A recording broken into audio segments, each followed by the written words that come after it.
बहुत ही दो अच्छे ऐसे ये अध्याय है। तो विश्व रूप भगवान उसमें दिखा रहे हैं, विश्व रूप दर्शन योग। तभी अर्जुन को ऐसे लगा कि भगवान ने मुझे वचन दिया। पिछले बार हमने देखा कौन सा वचन दिया, योगक्षेम वहामि अहम। याद आ रही है कि अगर कोई मेरा भक्त बन जाता है तो उसके जीवन में उसको जो भी चाहिए वो मैं देता हूं और उसका रक्षण भी मैं करता हूं। इतना बड़ा भगवान ने भगवत गीता जी में वचन दिया है। तो आप सोच सकते हो कि इतना बड़ा वचन भगवान के अलावा कोई दूसरा कोई दे सकता है? हो ही नहीं सकता। तो इतना बड़ा वचन दिया भगवान ने अर्जुन को, और अर्जुन के जरिए हम सबको। तो जीवन में भक्ति जरूरी है। ऐसा क्यों? अभी ध्यान देना कि जो भी आपके पास और हमारे पास है वो सब अल्प है। अल्प यानी थोड़ी मात्रा में। ध्यान में आ रहा है सबको? थोड़े मात्रा में, थोड़ी राशि में है। जैसे कि हमारी शक्ति कितनी है? अल्प है या ना?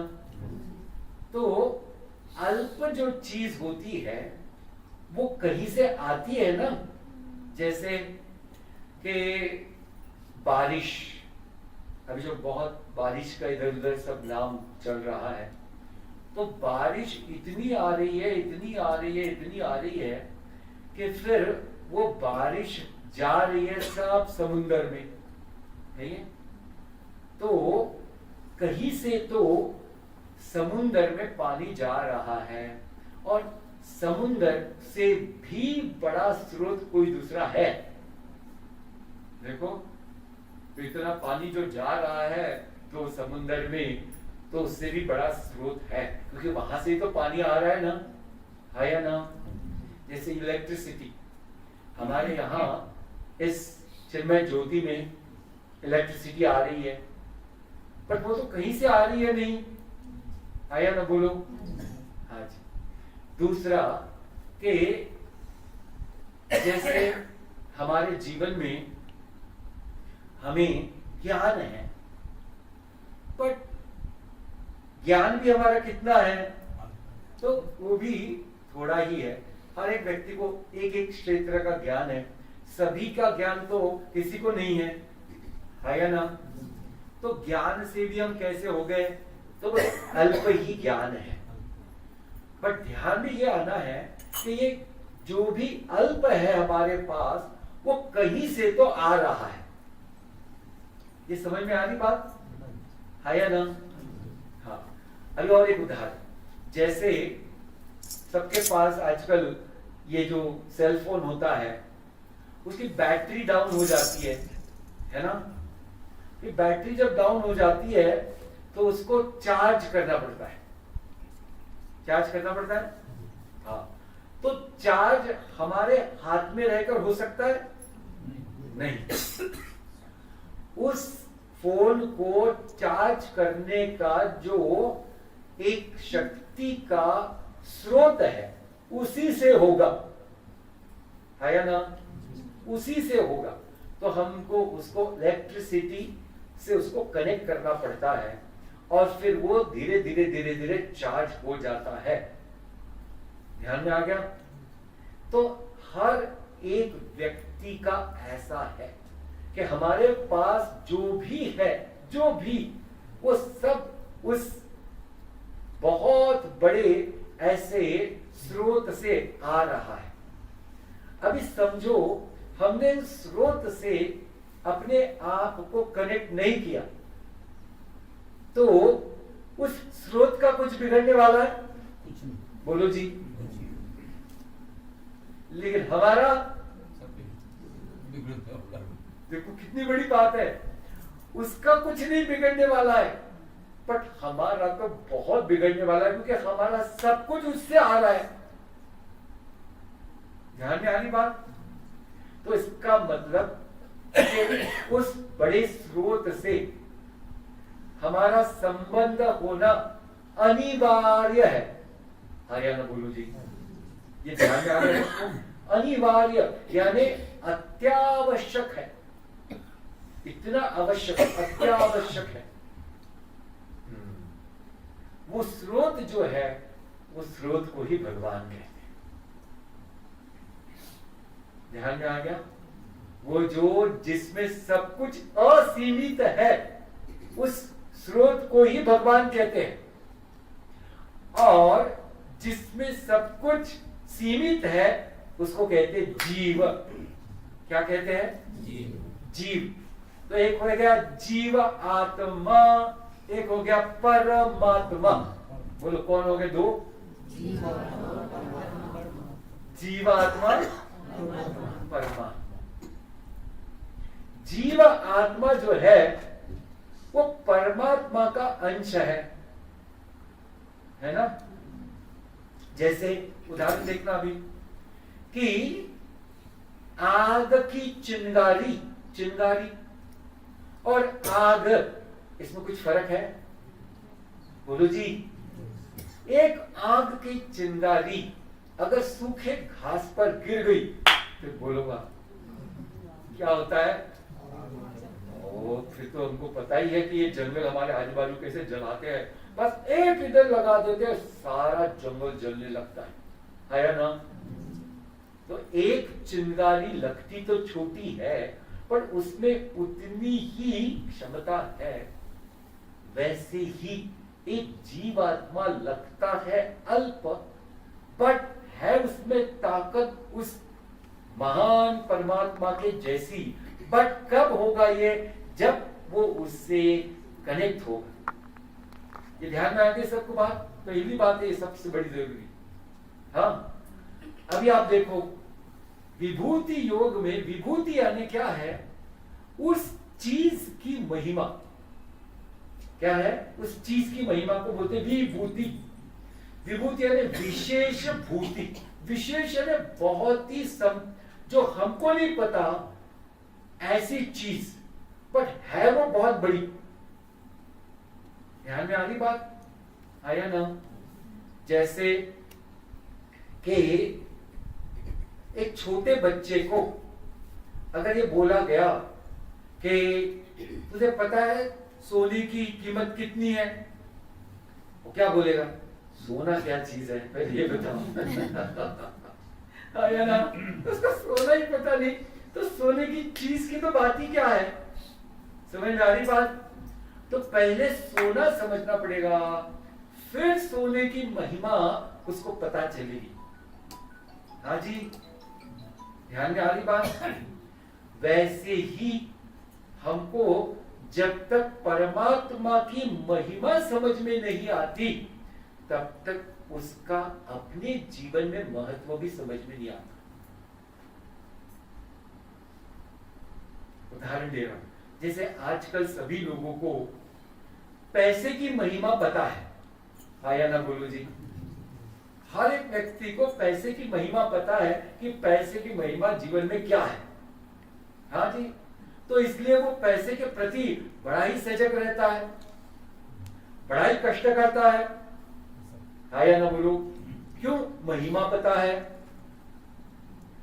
अभी जब भगवान की महिमा हमको पता चलेगी, तो भी तब हम उसके प्रति और ज्यादा समर्पित होंगे। ये बात है, समर्पित। तो समर्पित कब होता है व्यक्ति? जब उस चीज की महिमा यानी उसकी बहुत महानता का ज्ञान हमें होता है, तब जाकर के व्यक्ति समर्पित होता है, अन्यथा समर्पित नहीं होता। सबको ध्यान में आ गया? तो अर्जुन को भगवान यही बात कर रहे हैं। अर्जुन कौन से इसमें बैठा हुआ है विचार में? जैसे पहला थोड़ा सा अध्याय में आपको बताता हूं। अर्जुन बैठा है विचार में कि मुझे युद्ध नहीं करना है। आया ना? ये विचार से वो बैठा है, और ये शुरू तो इसी से शुरू हुआ कि मुझे युद्ध नहीं करना है, मुझे जाना है भाग के, और मैं संन्यास लेना पसंद करता हूं, लेकिन मुझे आप यहां युद्ध करने मत लगाओ। तो भगवान उसको यही समझा रहे हैं कि तेरे लिए युद्ध करना क्यों जरूरी है और भागना क्यों जरूरी नहीं है। हाँ हाँ, तो अभी यही बात है। आप इसको बंद करना पड़ेगा, इसको दे दो। हाँ, इसको बंद करना पड़ता माँ, तो फिर से बजेगा। कोई हेल्प कर दो। हाँ, ऐसा होता है, डोंट वरी। सो अभी अर्जुन को भगवान की महिमा पूछनी थी और फिर जाकर संपूर्ण समर्पण होने के लिए उसका मन खुलता, और उसके बीच में अंदर में जो बैठा है कि मैं ये नहीं करूंगा, युद्ध नहीं करूंगा, तो समर्पित जब हो जाएगा तो भगवान की बात उसको समझ में आएगी और तब जाकर के वो वैसा कार्य करेगा जैसे भगवान बताए। तो बहुत बड़ी बात है, जब तक आप समर्पित नहीं होते हो तब तक आप अगले वाले की बात भी नहीं मानते हो। आया ना बोलो। अगर आपको अगले वाले पे श्रद्धा ही नहीं है तो आप बात मानोगे? बोलो जी, नहीं मानेंगे। तो इसलिए भगवान अभी इस अध्याय में खुद की महिमा बता रहे। खुद की महिमा क्यों बता रहे? क्योंकि भगवान जैसा दूसरा कौन है बताओ? बोलो जी, कि जो भगवान की महिमा बता सके ऐसा कोई है? तो इसका मतलब अगर भगवान की महिमा बतानी है तो कौन बता सकता है? ये बात ध्यान में आ गई सबको कि भगवान ही भगवान की महिमा बता सकते हैं। जैसे आपके बारे में लोग बताएंगे कि आप ऐसे ऐसे हैं, फिर आपको पूछा आप ऐसे हैं, बोले ये लोग को जिंदगी से जानते देखो, तो ये मुझे 5% जानते हैं और 5% से उन्होंने बोल दिया कि आप ऐसे ऐसे हो, क्या आप ही बताओ? अभी मैं बताता हूँ। कोई भी व्यक्ति का ऐसे है या नहीं? ध्यान में आ गया? तो भगवान की महिमा बताने के लिए भगवान को ही बताना पड़ेगा कि मैं कौन हूं, मैं कैसा हूं, मैं कहां हूं और मैं क्या कर सकता हूं। आया ना? ध्यान में आ गया सबको? अभी ये है, ये 2 अध्याय, 10वां और 11वां। ये इसका हमने क्या किया? प्रस्तावना, पार्श्वभूमि समझ ली। अभी भगवान क्या कहते हैं? सबसे पहली बात, अगर हम भगवान को जानना चाहते हैं तो आपके इर्द गिर्द जो है पहले उसको देखो। इर्द गिर्द यानी आजू बाजू जो आपके जो चीज है, ठीक है? तो हमारे आजू बाजू सबसे बड़ा कौन है? हिमालय। आया ना? भगवान बोलते मैं सारे पर्वतों में हिमालय हूं। मैं श्लोक नहीं पढ़ रहा हूं, बट यही बोल रहे भगवान, सारे पर्वतों में मैं कौन हूं? हिमालय। देखो, हिमालय में सारे ऋषि मुनियों ने तपस्या कहां की? क्यों? क्योंकि भगवान का सबसे बड़ा वास जो है वो यहाँ है। कहाँ है? हिमालय, हिमालय, हिमालय। बाजू में है हमारे, आया ना? कौन है वो? भगवान।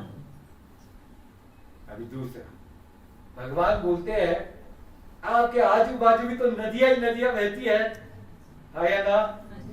बोले मैं सारे नदियों में मैं गंगा जी हूं।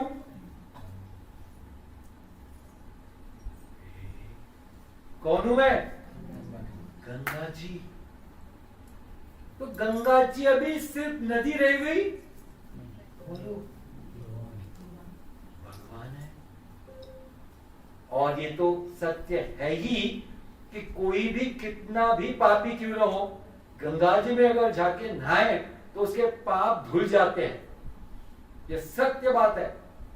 पर होता यह है कि पाप तो धुल जाते बट पाप ही रहता है। फिर से पाप करता है वो। ये बात है, ध्यान में आ गई। इसलिए उद्धार होता नहीं पूरा, वरना गंगा जी तो काट ही रही लोगों के पाप। अच्छा हो गया, दो बड़ी चीजें पता चल गई हमको। अच्छा, अरे बोले सारे वृक्ष आपके आजू पासू है। बोले सारे वृक्षों में मैं अश्वत्थ हूं, यानी पीपल का पेड़। कौन हूं मैं? पीपल का पेड़। अभी पता है पीपल के पेड़ को क्यों बचते हैं लोग? यह है पीपल की पेड़ की मैं पीपल का पेड़ हूं। फिर भगवान बोलते हैं, अभी देखो सारे आजू बाजू है या नहीं हमारे पास, सबके सब। हाँ, फिर भगवान कह रहे हैं कि ये सारे जो चमकदार स्रोत है ना, जिससे आपको प्रकाश मिलता है, उसमें सारे प्रकाशों में मैं आदित्य हूं, यानी सूर्य। सूर्य को क्यों प्रणाम करते पता चल गया? आया ना? कौन है? भगवान स्वयं।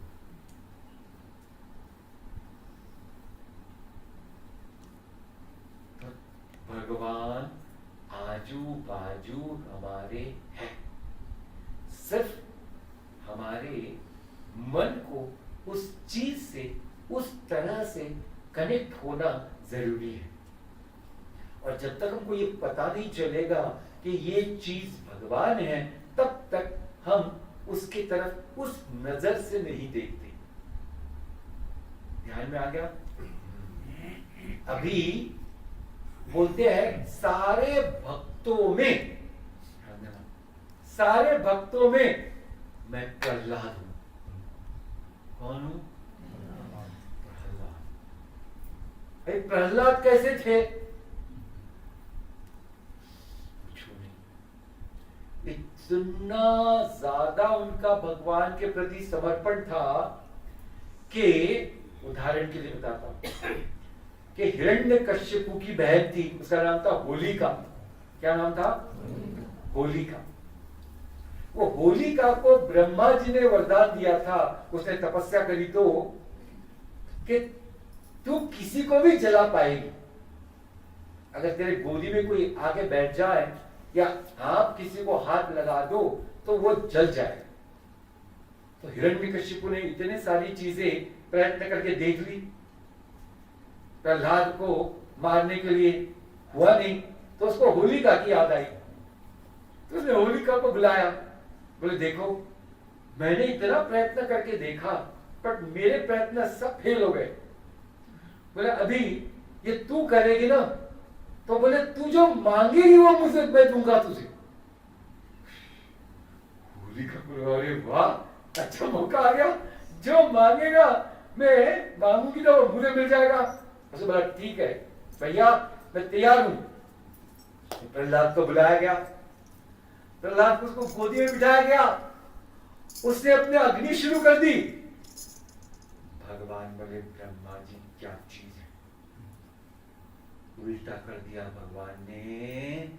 वो जो वरदान ब्रह्मा जी के तरफ से उसको मिला, बोले जो भी मेरे भक्त को नाश करने की कोशिश करेगा मैं उसका नाश करने वाला हूं, ये मैंने वचन दिया है। उसने होलिका को जला दिया भगवान। बोलो जी भगवान की महिमा पता चल रही? आया ना? ये है भगवान।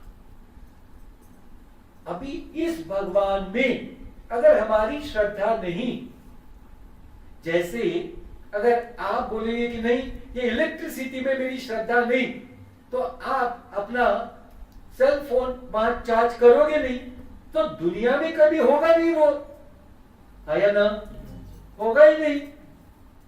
वैसे ही अगर आप बोलोगे कि मेरी भगवान पे श्रद्धा नहीं, मैं भगवान को समर्पण करता नहीं, तो हमारी ही फिर उसमें हार है और हमारी ही हानि है। या ना? तो भगवान से समर्पण ये सबसे बड़ी चीज है और वो हमें करना ही पड़ेगा। और तभी जाकर के वो जो ताकत है, जो ताकत हमको कोई भी क्षेत्र में कर्म करने के लिए चाहिए, तो वो ताकत हमको भगवान से मिलने वाली है। सबको ध्यान में आ गया? अभी आगे भगवान कहते हैं कि देखो कि कोई भी चीज करनी है तो होती है मन से। हाँ या ना बोलो? तो बोले सारे इंद्रियों में जो इंद्रियों का राजा है वो मन में हूं। भगवान कौन है? मन। अभी देखो मन में कितनी ताकत है, मुझे बताओ। बोलो जी। ये सारे अलेक्जेंडर द ग्रेट, उसने सारे जगत को जीता था, ऐसा कहते हैं, है ना? तो इसका मतलब उसके मन में कितनी ताकत होती है, आप विचार करो। है या ना बोलो? मन में ताकत है ना, इतनी ताकत। फिर अनेक ऐसे बड़े बड़े महावीर को देख लो। हनुमान जी के मन में इतनी ताकत है, क्योंकि समर्पित मन है, तो उन्होंने पूरी लंका को जला डाला। तो ये बात हमको ध्यान में रखनी है कि मन की ताकत इतनी है कि पूछो। अभी इसके और एक दो उदाहरण मैं आपको दे दूं कि मन की ताकत इतनी कैसे है और क्यों है। ठीक? हाँ। अभी सबसे बढ़िया उदाहरण है, वह है ध्रुव करके एक स्टोरी है। ध्रुव, श्रीमद् भागवत महापुराण। किसकी? ध्रुव जी, वो भी भक्त थे। हाँ। हुआ क्या, तो एक दिन वो छोटा बच्चा था, 5 साल का, ध्रुव। उसके माता का नाम था सुनीति। क्या नाम था? सुनीति। और उस राजा को और दूसरी पत्नी थी, उसका नाम था सुरुचि। क्या नाम था? सुरुचि। एक का नाम था सुनीति, एक का नाम था सुरुचि। प्रहलाद, ये ध्रुव जो है वो सुनीति का बच्चा था, और सुरुचि का वो बच्चा था। वो राजा को बहुत, राजा उसको प्रेम करता था, क्योंकि सुरुचि वो बड़ी सुंदर और बहुत बड़े राजा की राजकन्या थी, वगैरह वगैरह। तो एक दिन हुआ ये कि ध्रुव जो है, राजा बैठा था सिंहासन पे, वो उसके गोद में जाके बैठा। ध्रुव तो अपने पिताजी के गोद में जाके बैठा। वो सुरुचि बाजू में बैठी थी, महारानी करके। उसने उसको हाथ पकड़ करके निकाल दिया। यहां नहीं बैठ सकता तू। छोटा सा बच्चा, वो रोने लगा। वो पिताजी भी कुछ बोले नहीं, क्योंकि महारानी बट्टा रानी। अच्छा, बस इतना ही बोल के शादी। तो कुछ बोला नहीं उसने। ये गया रोके रोते अपने माता जी के पास। माता जी को उसने बोला कि देखो माता, आज मेरा इतना बड़ा अपमान हुआ, आप कुछ करो। वो इसका नाम क्या है? सुनीति। सुनीति, ध्यान रखना नाम कैसा है? सुनीति, यानी धर्म से चलने वाली, है ना? किससे चलने वाली? धर्म से। उसने बच्चे को बताया, देखो तुम्हारा अपमान हो गया, मैं मानती हूं, पर अपमान उस व्यक्ति ने किया, ठीक है, पर तुमको जीवन में क्या चाहिए पहले मुझे पहले वो बताओ। अपमान की बात मत बताओ। देखो क्या बढ़िया बात है। तो बोले मुझे वो राज सिंहासन चाहिए। बोले राज सिंहासन चाहिए ना? जरूर। बोले हाँ, मुझे उस पे बैठना है। तो बोले वो राज सिंहासन वो सुरुचि देने वाली है? बोलो नहीं। बोले जो राज सिंहासन देने वाला है आप उसके पास जाओ। बोले वो कहां रहता है? बोले वो सब जगह रहता है, पर उसके लिए तपस्या करनी पड़ती है। 5 साल का बच्चा। बोले तपस्या क्या होती है? बोले एक जगह निवांत जगह पर वहां जाकर के भगवान का नाम लेना है। उसने ठान लिया, इतना विश्वास माता जी पर। वो गया एक जंगल के थोड़े किनारे, वहां एक छोटा मंदिर दिखा उसको, चलो यहाँ बैठते हैं। एक दिन उसने भगवान का नाम लिया तो भगवान बोला ये 5 साल का बच्चा भूखा बैठा है इधर, उनको अच्छा नहीं लगा। तो वो नारद जी को भगवान ने बोला, नारद जी आप जाओ उस बच्चे को खिलौने दो और उसको बोले जाओ घर जाओ, ये आपका काम नहीं है, छोटा बच्चा है। नारायण नारायण करके भगवान नारद जी आ गए देश बदल करके। वो बच्चे को बोला बेटा क्या कर रहे हो?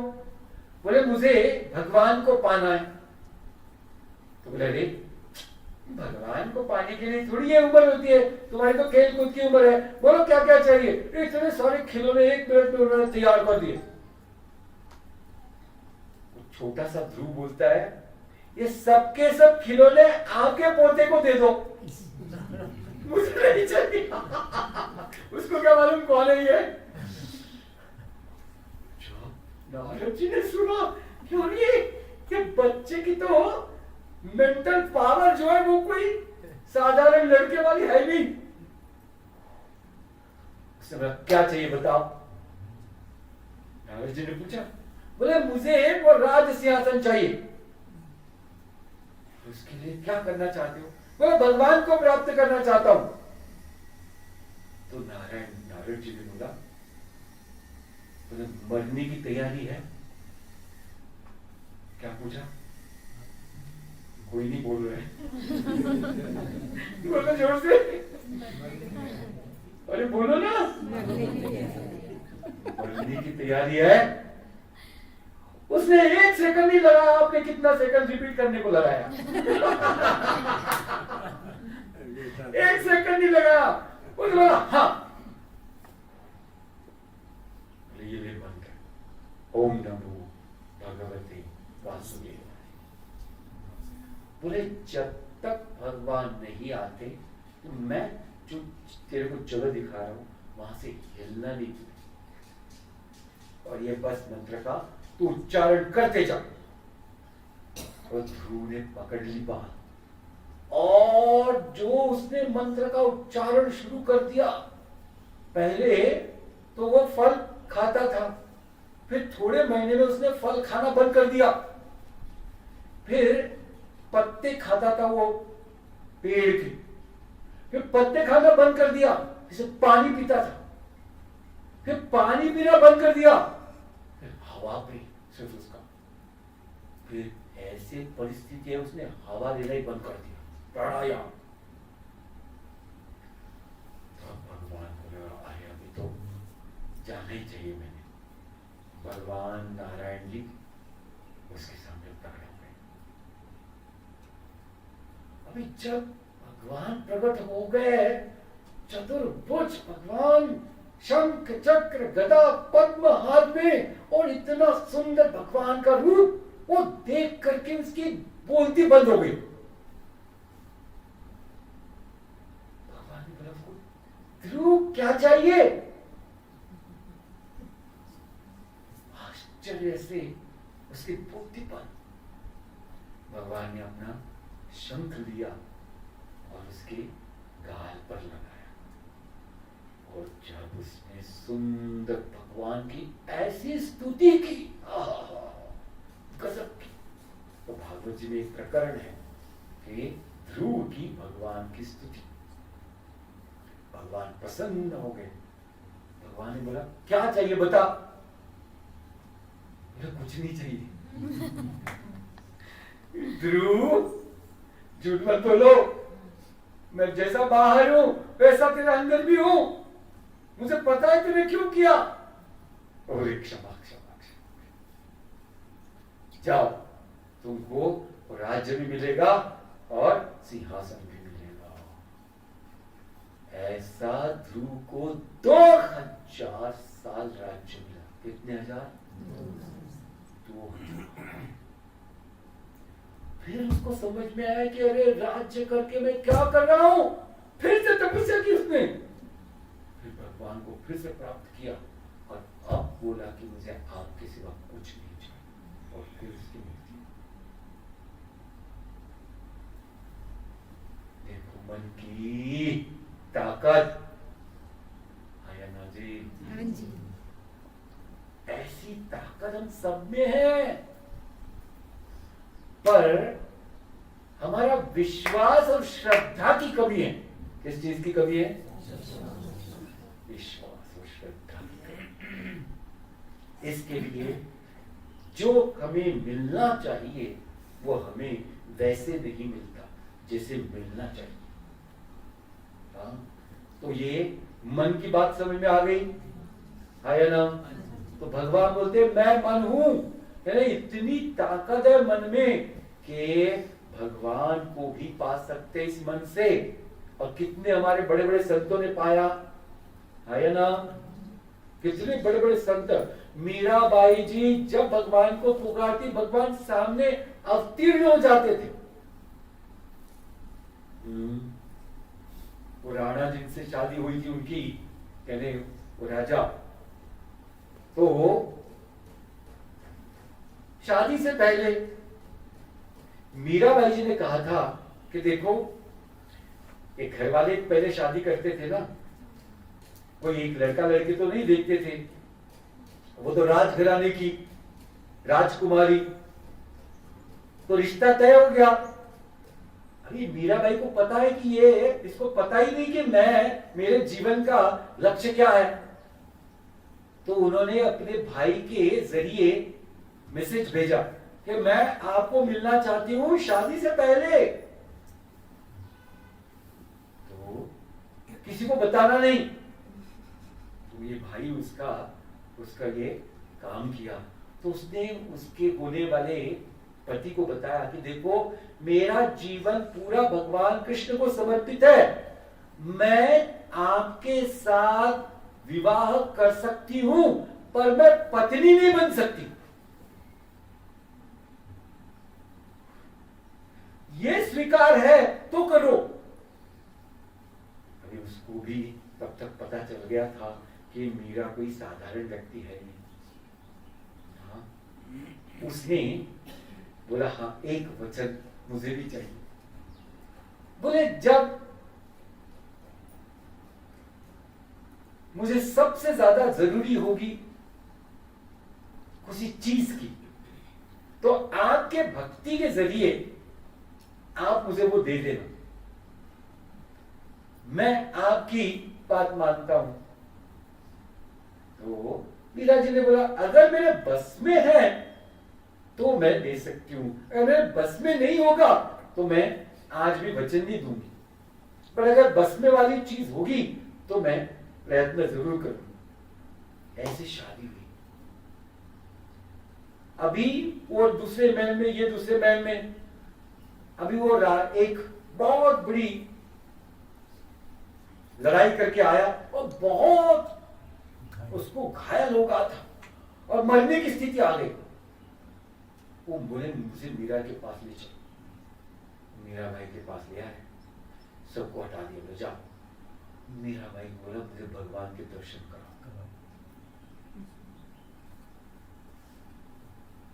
मीरा भाई ने बोला भगवान, वो ऐसे आह्वान किया, भगवान प्रकट हो गए। उसको दर्शन मिला, उधर ही उसने छोड़ दी। देखो मन की, मैं इतनी बात समझाने की कोशिश करूँ कि ये मन, उसमें इतनी ताकत है कि भगवान भी सामने अवतार हो जाते, और हम तो छोटी छोटी बात लेकर के परेशान रहते। तो भगवान ने ये बात कही, तो ऐसे सारे चीजों की विभूति बता दी।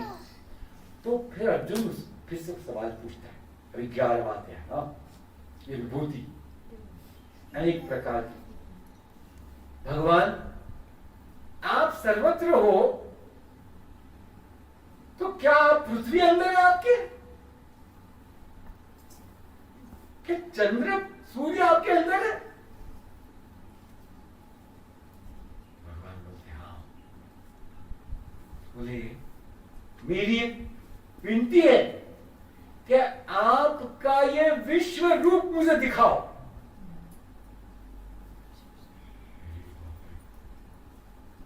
अभी आप सोचो कि विनती की और भगवान ने मानी। हमने तो 1000 बार विनती किया है, हमारी विनती क्यों नहीं मानते? हाँ, यह बात कि भगवान का जो समर्पण का भाव हमारे अंदर होना चाहिए, उसमें बड़ी कमी है। तो अर्जुन को बोला कि तुम्हारी इच्छा है, तुम विश्व रूप देखना चाहते हो, मैं दिखाऊंगा, पर तुम्हें अभी वो ताकत नहीं कि तुम विश्व रूप देख सके। बोले फिर आप ही मुझे वो ताकत दो। तो देखो कौन दे रहा है ताकत? जोर से। इच्छा किसकी है? इसको ध्यान में देना पड़ता है। भगवान ने उसको कौन से चक्षु दिए? ज्ञान दिव्य चक्षु। और जब उसको वो दिव्य चक्षु मिले तो 11वें अध्याय में ऐसा वर्णन है कि उसने देखा कि भगवान के अंदर एक ब्रह्मांड नहीं, सारे हजारों ब्रह्मांड है। ब्रह्मांड, सूर्य, पृथ्वी सब भगवान के अंदर।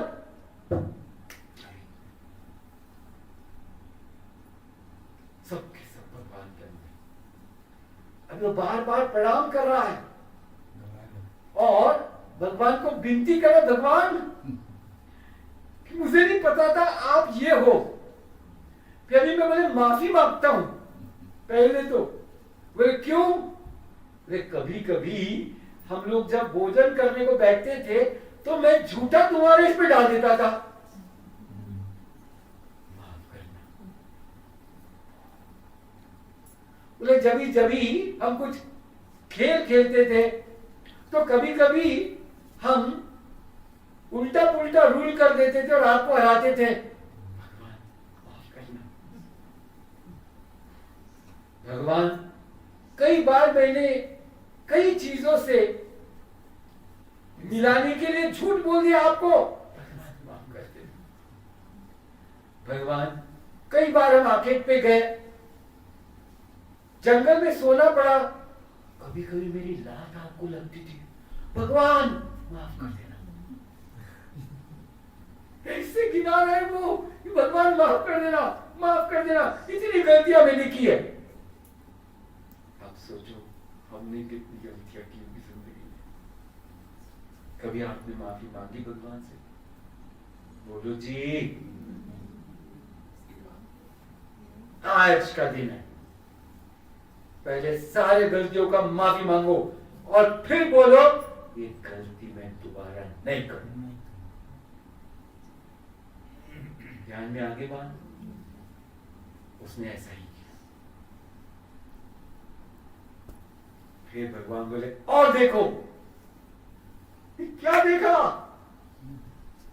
अभी भीष्म द्रोण, ध्यान देना, भीष्म द्रोण को मारने के लिए अर्जुन तैयार नहीं है। याद आ रहा है? वो घबरा गया कि मैं इनको कैसे मारूं।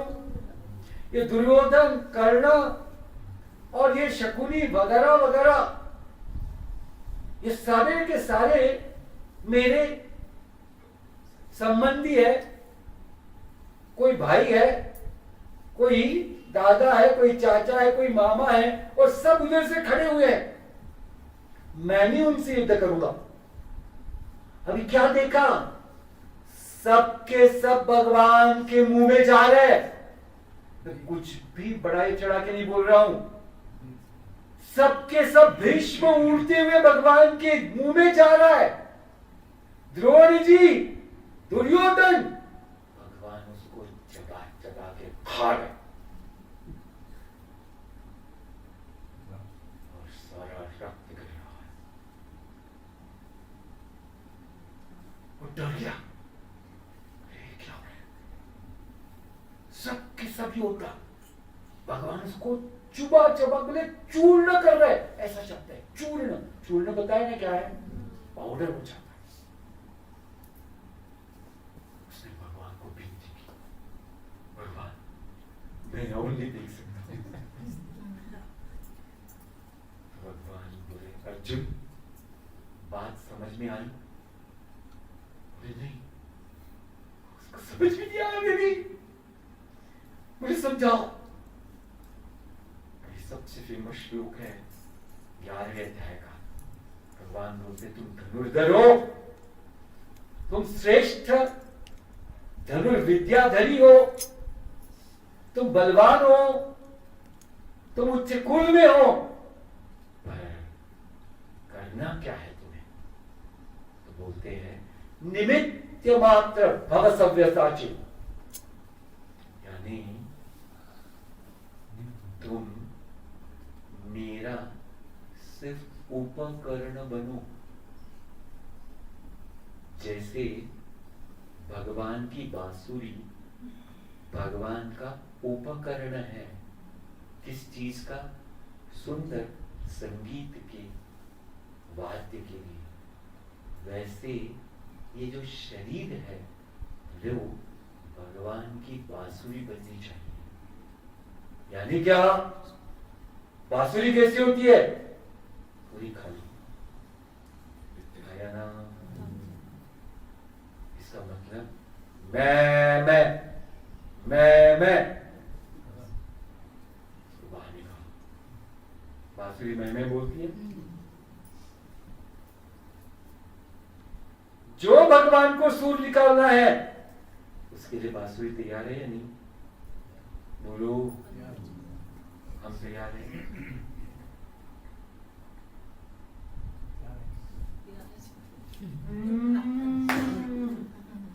भगवान बोले निमित्त मात्र भव, इस बांसुरी जैसा। जो मैंने करना है वो मैंने पहले कर दिया है। अभी नजर ये आने वाला है कि वो तेरे जरिए होने वाला है। बोलो जी, बात समझ में आ रही है? हाँ या ना? इसका मतलब करा कौन रहा है? तो जोर से बोलो, नहीं और जोर से। अब मैं क्या बोलता हूँ? बस गए क्या नहीं हम लोग?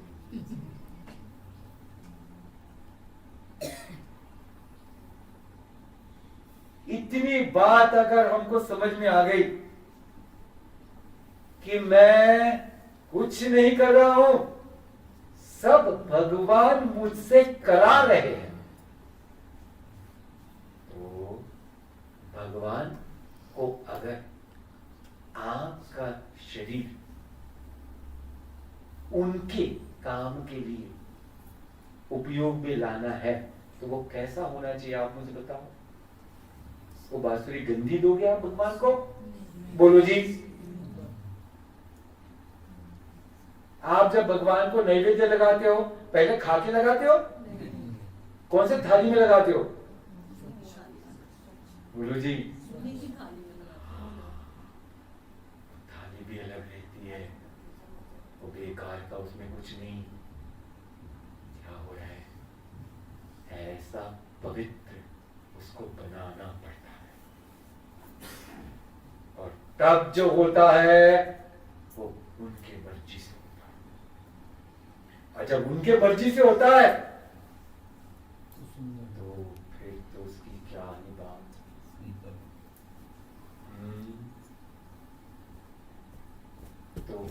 भगवान ने विनती थी भगवान को, भगवान आपने इतनी कृपा कर दी, अभी और एक मेरी इच्छा है। क्या बोले? अभी मेरा चतुर्भुज रूप देखना चाहता हूं। चतुर्भुज रूप अभी तक नहीं देखा उसने, अब ये विश्व रूप देख लिया।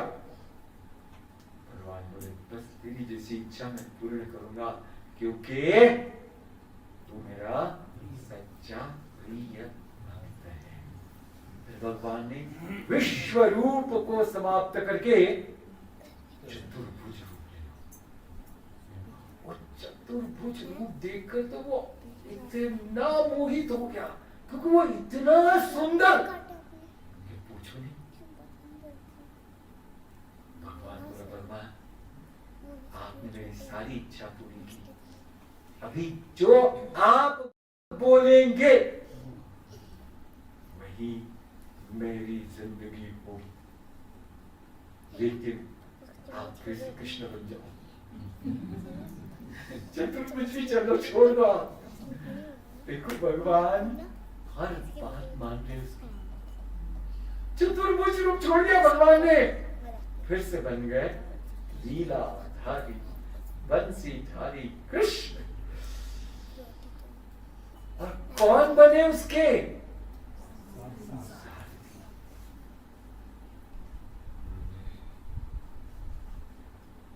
तो अभी देखो इस भगवान की इस महिमा को जान करके आप मुझे बताओ, जीवन में संदेह होना चाहिए? बोलो जी। और अगर जीवन का संदेह चला गया तो आपको कौन हरा सकता है जीवन में, ये बताओ।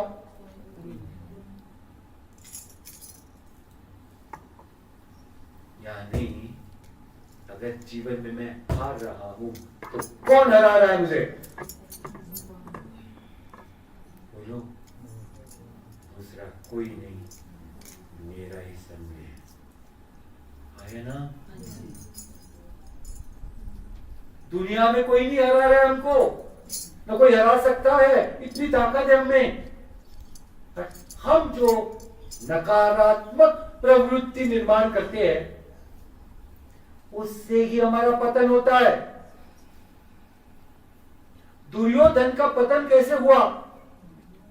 क्योंकि बाजू में शकुनी था, है ना। और जो दिन रात उसके दिमाग में सिर्फ गलती भरता था, क्या हो गया? मर गया। वो शकुनी भी मरा, वो भी मरा, और सारे कौरव मर गए।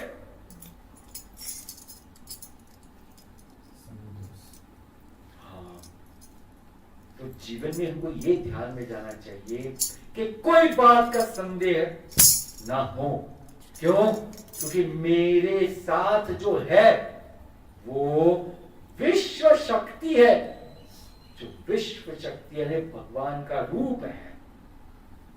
इसलिए जिसके साथ ये विश्व शक्ति होती है उसको कभी पीछे देखने का कोई भी ऐसा समय या परिस्थिति आती ही नहीं। अभी देखो एक उदाहरण से आज का पूर्ण करें। स्वामी चिन्मयानंद जी, उनका शिक्षण पूरा हुआ वेदांत का तपोवन जी महाराज के पास।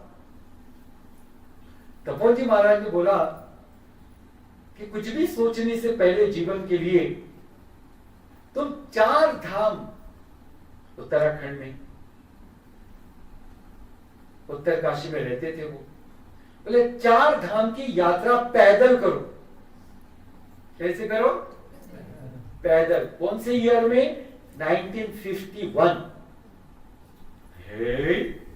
कौन से ईयर में? 1951, जब कोई बस वॉस नहीं चलती थी उधर। और फिर मुझे आके मिलो। और ये एक शर्त। दूसरी शर्त बोले क्या? किसी को भी मांगना नहीं है भोजन, मिले तो खाना है, नहीं तो उपवास।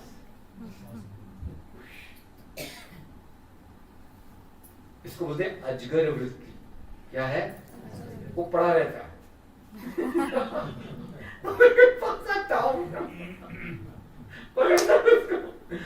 तो बोले मांगना नहीं, वो उन्होंने प्रणाम किया। एक समय ऐसा आया, चलते चलते एक गांव में गए, शाम हो गई, किसी ने बुलाया नहीं, न किसी ने प्रसाद दिया। यहाँ तो हमारे सतीश जी, उनको भगवान की बड़ी कृपा है, सबको रोज प्रसाद देते हैं हर सब। कितनी बड़ी बात है, देखो। हाँ, तो कभी कभी आप लोगों ने भी मदद करनी चाहिए कि इस बार मैं दूंगा। उन्होंने नहीं कुछ बोला मुझे, बोल दिया। मेरे मन में आया, मैंने बोल दिया। अच्छा, हाँ जी। तो बोले एक गांव में गए, शाम हो गई, भोजन नहीं मिला, पानी पी करके सो गए। सुबह उठ गए, चले, पास में एक गांव आया। अरे भूख तो बहुत जोर से लगी है, मांगना नहीं। वो दूसरा दिन भी गया, अभी वैसे पानी पी करके मंदिर में सो गए। तीसरा दिन शुरू किया। वो तीसरा दिन एक छोटा गांव आया, वो इतने बहुत ही कमजोर हो गए थे और मन में अभी बड़ा विचित्र विचार आने लगा। वो भगवान का छोटा मंदिर था, उस मंदिर के पास बैठ गए और भगवान को बोला, भगवान आज अगर यहां मुझे भिक्षा नहीं मिली तो मैं सन्यासी छोड़ दूंगा। क्या बोला?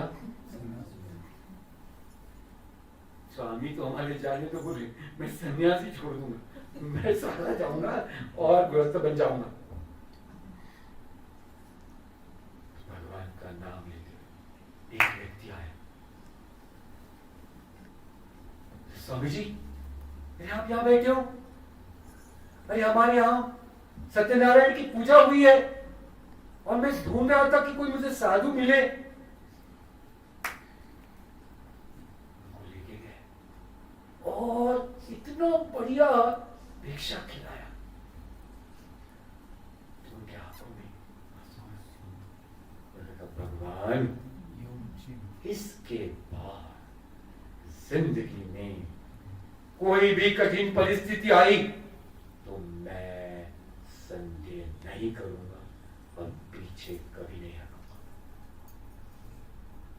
आज चिन्मय मिशन किसी को भी पूछो कहाँ है, बोलो जी इंडिया में नहीं, 22 देशों में। कितने देशों में? 22 देशों में। और इंडिया में कितने? 400 से बड़े आश्रम। कितने? और उतने ब्रह्मचारी, उतने स्वामी जी कौन दे रहा है बताओ? बोलो जी।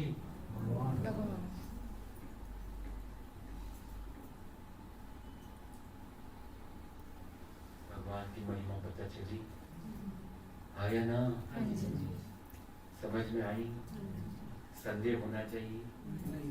नकारात्मक भाव होना चाहिए? नहीं। संपूर्ण विश्वास, अपने आप को बस इतना है शुद्ध रखो। भगवान को ये पहले पता चले कि आपने शुद्धता का पूरी तरह से तप दिया है, जीवन में साधना की है, फिर सब भगवान करेंगे आपकी। जब आपका मैं नहीं रहेगा तब वो करेगा। ठीक हो गया जी? समझ में आ रही महिमा? भगवान का नाम